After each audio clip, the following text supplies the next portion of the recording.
ကိုမိုးဝင်းကျွန်တော်သိရလေးတစ်ခုပေါ့ကိုမိုးဝင်းဒါမြန်မာ nationally ဟိုပေါ့နော်တရားတီလုံးထဲမှာ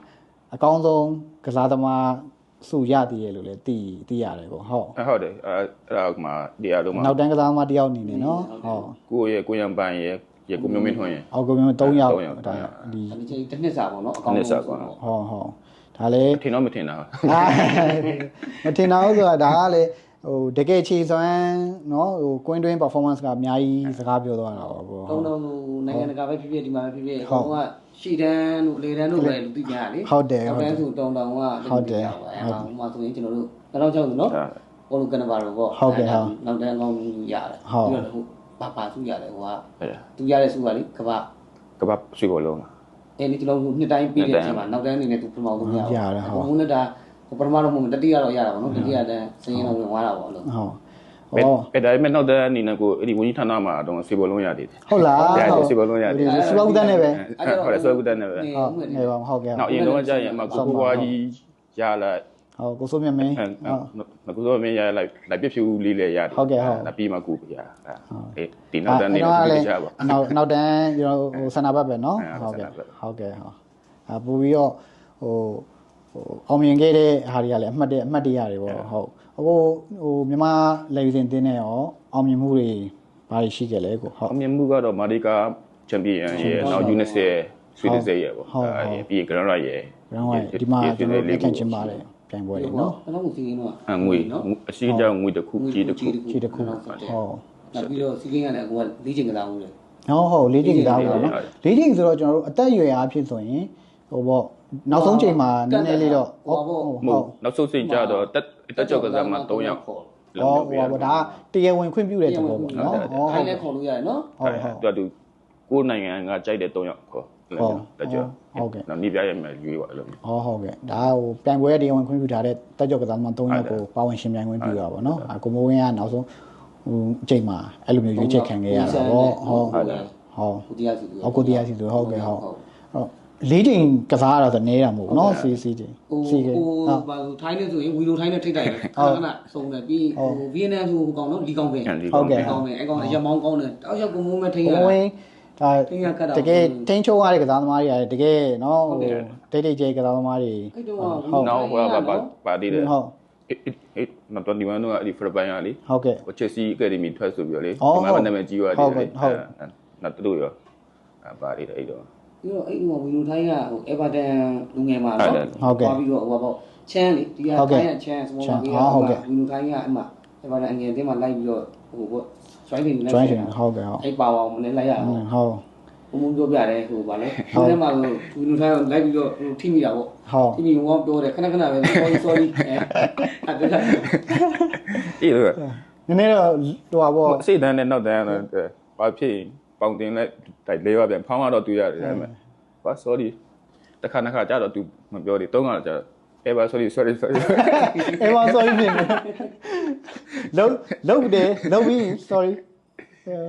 အဲ့လိုပြောပါဦးဘုံလို့ကူပြသူသွားကန်တယ်ထိုင်းနဲ့ဒီနှစ်ကန်တယ်နောက်နှစ်လည်းမှထိုင်းနဲ့တွေ့ဒီအာဆီယံတော့ဒီနိုင်အဲ့လိုကြတော့သူတို့နဲ့ဟိုဘုံလို့ကြမှတ်မိလားမှတ်မိတော့တချို့ကစားမိုင်းကတော့ဒီလိုတိုင်းမဟုတ်ဘူးတခြားကစားမိုင်းအမနစ်ကတော့ဒီကောင်ကတော့ကောင်းတယ်ကောင်းတယ်မှတ်မိတယ်မှတ်မိလားမှတ်မိတယ်တဲ့ကိုတို့လည်းတွေ့ရပါတော့ဟုတ်မှတ်မိတယ်အပြင်ထဲမှာဆိုလူလူပါလာပြန်ပြီဖရက်ပိုင်းမှာဆိုလူလူပါလာပြန်ပြီထိုင်းမှာဆိုလူလူပါလာမလေးမှာဆိုလူလူပါလာပြန်တယ်တိတယ်အဲ့လိုမျိုးကြိုတင်ပြင်ဆင်ရတာပေါ့နော်ဘာလို့လဲဆိုတော့ကျွန်တော်တို့သူ့ရဲ့ကစားပုံကိုကျွန်တော်သိနေတယ်သူ့ကိုဘယ်လိုထိန်းချုပ်မလဲဆိုတဲ့ဟာလေးတော့နော်ဟိုစဉ်းစားရတာပေါ့နောက်တစ်ခုကျွန်တော်သိချင်တာလေးကဟောပေါ့ injury ဖြစ်တဲ့ဟိုဟာလေးလည်းကြားတယ်ပေါ့နော်ကိုမိုးမင်းလက်မောင်းပြုတ်တာလားမသိဘူးဗျာအဲ့ဒီဟာလေးရောအဲ့ဒါဟိုမှာဟုတ်2017စီဂိမ်းမှာအင်ဒိုမှာအဲ့မှာဟိုနဲ့ပွဲဖရက်ပိုင်းနဲ့ပွဲပေါ့ဖရက်ပိုင်းနဲ့ပွဲအဲ့မှာကျွန်တော် injury ဖြစ်သွားတယ်ဖြစ်ပြီးတော့အဲ့ဒါနာဘယ်လောက်နားလဲရလဲကိုကာလာကတော့ဒီရောက်တော့ကလပ်တင်ရောက်တော့လေတက်တာတယ်ဆိုတော့ပြန်ကန်တော့ပြန်ဖြစ်တော့အဲ့အမှန်တကယ်တော့ခွဲလိုက်ရမှာမခွဲပဲနဲ့အဲ့လိုမျိုးခွဲပဲနဲ့ကလပ်တင်လည်းရှိနေတော့အဲ့မှာကလပ်တင်ရောက်တော့ပြန်ကန်ပြန်ဖြစ်ဒီတိုင်းပဲပေါ့ဒါကလေပြန်ကူလိုက်ပေါ့ကျွန်တော်တို့ကစားသမားတွေအတွက်ရေးကြည့်ရနော်ဟိုဘာလို့အရှင်းမပြောက်ပဲနဲ့ကျွန်တော်တို့ဒါကတော့ကန်ကျင်ကြတာပေါ့နော်ဟိုကိုကတော့ပေးဆက်ကျင်တာပဲလေအတင်းအတွက်အကောင်းဆုံးဟိုဘယ်နေရာပဲဖြစ်ဖြစ်စူးစမ်းကျင်ကြတာပဲအဲ့ချိန်မှာကိုတန်ရကအရှင်းမပြောက်တော့လေနည်းနည်းအချိန်ကာလတွေကြာသွားတာပေါ့ဟုတ် ကိုကျော်ပြောပါအောင်ဟာလေ ဘယ်လိုပြောမလဲဆိုကိုမိုးရဲ့စန္ဒဘက်ပေါ့နော်စန္ဒဘက်ဆိုဒီဘက်စန္ဒဘက်ဆိုရင်ဘယ်လိုကြိုက်လဲ ဒီပါတော့ဟိုပေါ့ပီတစ်ပေါ့ ဗီတစ်မန်ဖန်ပေါ့မန်ဖန်တွေကကျွန်တော်သိရတဲ့ကစိတ်ရှည်တယ်ကျွန်တော်တိကန်တတ်တယ် တိကန်နိုင်ဆိုအောင်ကောင်းတော့ ဒါလည်းတို့မန်ဖန်တွေကနော်ဒီလိုပေါ့မျောလင်းချက်လေးဟိုဖြစ်လိုက်ပြန်ပြီးတော့ဆုံးရှုံးသွားလိုက်ဒီလိုပေါ့တော့အခုထိစိတ်မပြတ်ဘူး စိတ်မပြတ်ဒီတိုင်းတိကန်ဆောင်ရနေပဲနေ ကောင်းဒါလည်းဟိုဘာဖြစ်ကျွန်တော်တို့ဟိုကိုယ့်ရဲ့အတင်းကိုလည်းကိုတစ္ဆာရှိရှိနဲ့ဟိုဖြစ်ခဲ့တာပေါ့ဗျာအားပေးရတာပေါ့ဟုတ်အဲ့တော့ ဆိုဒီကောင်းဒီပေါ့ ဘာဆိုဒီကောင်းဒီပေါ့ဒါတော့ကိုတော့ကျွန်တော်တို့ဟိုဒီကလပ်ကစားသမားဘဝပေါ့နော်ဟိုကိုလေရီးစင်သွားလိုက်ကလပ်တင်းကိုပြန်ရောက်လာလိုက်ပေါ့နော်အဲ့တော့အခုဒီမြန်မာ National League မှာဘယ်တင်းတွေမှာကိုကန်ခဲ့လဲပေါ့ဟုတ် National League မှာရင်ဆုံးတော့ကမ္ဘောဇာပေါ့ကမ္ဘောဇာပြီးရင်ဟိုနေပြည်တော်ပြီးတော့အေယာဝတီဟုတ်အေယာဝတီပြီးတော့စကိုင်းပေါ့ဟုတ်စကိုင်းမှာကြတော့ကန်တော့မကန်ဖြစ်လိုက်ဘူးထွေနီရှင်းပြီးတော့လို့ရင်းနဲ့ဒီမှာ injury ဖြစ်သွားပြီးတော့နားပြီးတော့ပြီးလိုက်ပြီးတော့စကိုင်းမှာကစားသမားဘဝဆုံးတက်တယ်အဲ့တော့စနေနေ့ဖြစ်အောင်မလို့ဟုတ်ကဲ့ပြောပါရေးလို့ကျွန်တော်တို့တွေ့ရတယ်ကျွန်တော်ပတ်ကြည့်တော့နော်ဟာဒီမှာ National League ကွင်းဖွင့်ဘာလို့ Asian ပေါ့ Asian ကွင်းဖွင့်ဘယ်လောက်ပထမဆုံးကန်ပထမဆုံးကစားသမားဘဝင်ဖြစ်လာမလားပေါ့အဲ့ဒါတွေ့လိုက်တယ်၄ကွင်းပေါ့တောင်ကြီးအဲ့ဒီကွင်းတွေအားလုံးမှာကန်မှုတဲ့မဟုတ်ဘူး ဖွင့်ပွဲမှာဟုတ်ကဲ့ဒီကွင်းကိုစအပ်လိုက်ဒီကွင်းကိုအပ်ပြီးဆိုတာနဲ့အဲ့ကွင်းဖွင့်ပွဲကစားရတယ်ဟုတ်ကဲ့ဟိုကမောလာနဲ့လည်းကန်မှုတယ်ဒီတောင်ကြီးမှာလည်းအဲ့လိုမျိုးဟုတ် ARD နဲ့လည်းကြောက်တိုင်မှာလည်းကန်မှုတယ်အဲ့မှာဒါဒီစကိုင်းလည်းဒီတော့မှဖွင့်ပွဲလေကန်လိုက်သူကစံချိန်နေဝိုင်းပေါ့ဟုတ်ကဲ့မတူကြီးရဲ့အသေးနေနဲ့ဒါပေမဲ့စံချိန်မတင်လိုက်ဒူးနိုင်ဟုတ်ဒူးကလည်းဒါ injury ရပြီဆိုရင်เนาะဒါကစားသမားဘဝကိုအများကြီးထိခိုက်တဲ့အပိုင်းတွေမှာလည်းပါတာပေါ့เนาะပေါ့အဲ့တော့အခုဒီကလပ်တင်ကစားသမားဘဝကို2019မှာအဆုံးနားယူသွားတာပေါ့เนาะအခုလက်ရှိနားပြီးတော့2015မှာပြန်ပြီးတော့ညီပြဘဝကိုပြန်နေဝင်ရောက်လာတာပေါ့ဟုတ်အခုရောကိုဘယ်မှာဟိုဖြစ်နေလဲဗျာ Glory ကူးမှာဟုတ်ကဲ့ Elite 2မှာကျွန်တော်ဒါလက်ထောက်ညီပြနော်ဟုတ်ကဲ့ဟုတ်အဲ့ဒီမှာကိုကစားသမားဘဝနဲ့ညီပြဘဝအခက်အခဲတွေ့ကြုံလေးလေပြောပြပါဦးဗာလေးကွာချလဲကွာချတော့ကြာတော့ဘယ်လိုပြောမလဲကစားမကြတော့ကိုကွင်းထဲမှာဘာလို့မှပဲတွေ့ရတယ်ဟုတ်ဒီပြကြတော့ကွင်းကွင်းမြင်နောက်ကွင်းထဲရောက်ရင်ဒီနကလေးတွေကိုထွင်ပြီးငါဘယ်လိုလုပ်ရမှာလဲဟုတ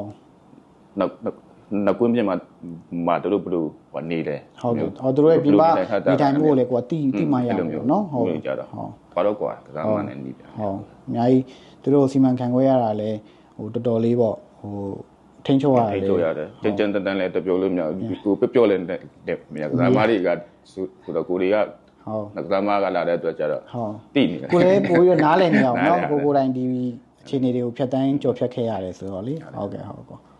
်ကိုကျော်အခုလက်ရှိကိုမိုးနဲ့ဟိုအမှတ်တရလေးတွေဟုတ်အခုတတိတော့ကျွန်တော်အတင်းကျော်တဲ့လေးရှိတယ်လေဟုတ်ကဲ့ဗျာဟုတ်ပြီးရပေါ်တာဆိုတဲ့အတင်းမှာဟုတ်ကဲ့အဲ့မှာအကိုလာကစားပြီးတယ်ဟုတ်ကဲ့ဒါမှဒီပြောနောက်ပြီးတော့ဟို ONB ဆိုပြီးတော့ online news လာတော့ private တင်ဟုတ်တယ်အဲ့တင်းမှာလည်းလိုက်ဆော်အဲ့တင်းမှာလည်းလိုက်ဆော်အဲ့တင်းကတော့ကျွန်တော်တို့ဘယ်လိုဟောဘေးရနေဖြစ်တာပါလို့ကျွန်တော်ဒီဝဲလိုက်ကစားတာပေါ့ဟိုဘက်အတင်းကြီးဖိတ်တာပေါ့ဒီကတော့သူဟိုနေနေကဒီဒီနေ့ဟောင်းလေးကိုမြင်နေပြီးတော့ဟိုဟာတာတရုပ်ဆောင်အဲ့လိုတွေပါတယ်ပေါ့ဟုတ်ကဲ့ဗျာဟုတ်ကဲ့ဗျာဟုတ်ပါကစားတယ်ကျွန်တော်ကိုမိုးဝင်းပါတယ်မောင်ဝင်ပါတယ်ပေါ့ဟုတ်ကဲ့ဟုတ်ဒီအားတဲ့လေးစင်းနမဟောင်းနေတော့ပါတာပေါ့သွားပြီးတော့စုပြီးတော့ကျွန်တော်တို့ဒါ pride တွေအားပေးပြီးဟုတ်ကဲ့ပါတော့လူပြည့်တဲ့ပုံရများနေကန်ဒီကလည်းเนาะဒီလိုမျိုးလေရွေးတင်ကစားသမားတွေလာတယ်ဆိုသူတို့လည်းဟိုဝမ်းသာကြတယ်เนาะဘလုံးမလည်းရမ်းချစ်တယ်ဟုတ်ကဲ့ရန်ကုန်ငါလူတွေတောင်မှတခါလေအပြင်မှာတွေ့ဖို့မလွယ်တဲ့ဟုတ်တယ်နေတွေ့ရဆိုပို့ပြီးတော့ဟိုဖြစ်တာပေါ့ဟုတ်ကဲ့ဟုတ်ပို့ပြီးတော့ဝမ်းသာကြတာပေါ့နော်ဟိုအခုနေမှာရောဟိုအမတ်တရလေးတခါကိုကျော်ပြောဘူးတဲ့ဟာလေးရှိရလေဟိုမော်လမြိုင်မှာဟိုရေပေးသွားလူတော့ကကြိုင်မြောင်းမှာဟုတ်အဲ့လေးပြောပါအောင်အဲ့တော့ကိုမိုးတော့မပါဘူးကျွန်တော်တက်ခဲ့တဲ့အကြောင်းနဲ့ကျွန်တော်ရေပေးသွားလူတာဟုတ်ကဲ့ရေပေးသွားလူတော့အမအဲ့ကြိုင်မြောင်းပဲဦးလေးကြည့်ရအောင်တက်ခဏရောက်သွားဒါပေမဲ့ဦးလေးကမလည်းမသိဘူးကျွန်တော်အခုမော်လမြိုင်ကမသိတာဟုတ်ကဲ့ဟုတ်အဲ့လေးရောက်တော့အဲ့ဖုန်းကြီးကိုသွားပြီးတော့မှဟိုဦးချပြီးတော့ဒါတွေပါပြီးတော့ပစ္စည်းတွေလူတာပေါ့နော်ဟုတ်ကဲ့ဗျာအဖုန်းကြောင်းမှာပဲအဲ့ကထားတာဟုတ်သွားလူတွေပေါ့ဟုတ်အဲ့တော့ကျွန်တော်ဒီလည်းလိုက်ကြည့်တာပေါ့ဖုန်းကြောင်းမှာရှူတဲ့သိတ်တွေအများကြီးပဲပေါ့ဟုတ်တယ်ဒိုင်းတွေကအများကြီးပဲဒီလည်းပြကျွန်တော်အပြင်ထွက်သွားပြီးကြည့်လိုက်တော့ဟာဘယ်လည်းပုံမှာသူ့ပုံနေကြီးပဲဟုတ် ဟိုဘုံကြောင်းနေမှာဟုတ်ဒီတော့မှဒါဟာတဲ့ဘုံဘုံဒါဘယ်လိုလဲဆိုတော့ဟာတဲ့ဒါတဲ့ငါတို့ရွာသားတဲ့အဲ့ကြောင့်ငါတို့ကသူတို့ဟိုတမိုးထားပြီးတော့ဂုံယူတော့ဟုတ်ကဲ့ဘုံကြောင့်မှကိုမာရီကပြန်လာတော့ဟိုဝင်ကားလေးနဲ့လေဟုတ်ကဲ့အောင်ဝဲခံနေအဲ့ပုံလေးဟိုတော်တော်မမြင်ဘူးအဲ့ပုံလေးအများကြီးပဲပြီးတော့ဟိုအကိုတို့မုံကြီးနဲ့မာတော့မှပြက်ကလေးထုံအခုပုံတို့မမိုးပါမမိုးပါခင်မိုးဝေတို့ဒီနေ့ကုံဆောင်မြန်မာလူစံသားသမားဆိုပြီးတော့နော်သူတို့ကအဲ့လိုဟိုပေါ့နေမှာအတိမပြုပြီးတော့ဒါတကယ်ဟိုဖြစ်ပေးတာနော်ဒီနေ့တပီနေလုံးမှာပေါ့အဲ့ပြက်ကလေးဒါလည်းဂုံယူစရာဒါကျွန်တော်တို့ဟိုမျိုးတွေကြေးရွာတွေတွဲတော့ဒါဂုံယူစရာပဲပေါ့နော်ဒါကလည်းကိုမိုးဝင်းအများကြီးဟိုစူးစမ်းခဲ့ရတဲ့ဟိုဟာတွေပေါ့နော်အောင်မြင်မှုတွေဟိုအမှတ်တရတွေပေါ့ဟုတ်အဲ့တော့ဟိုကျွန်တော်တို့အဆုံးသက်လေးအနေနဲ့ဟိုကိုမိုးဝင်းအခုလက်ရှိနီးပြဘွားကိုစတင်ပြီးတော့ဝင်ရောက်လာတယ်ပေါ့နော်ဟိုဝင်ရောက်လာတဲ့အချိန်မှာကိုဟိုကစားသမားတွေပေါ့ဘောလုံးသမားဖြစ်ချင်တဲ့လူငယ်တွေရှိတယ်ကျွန်တော်တို့အခုလက်ရှိစူးစမ်းနေတဲ့လူငယ်တွေရှိတယ်အခုကလည်းမြန်မာ National League အနေနဲ့လည်းကျွန်တော်တို့ဒါ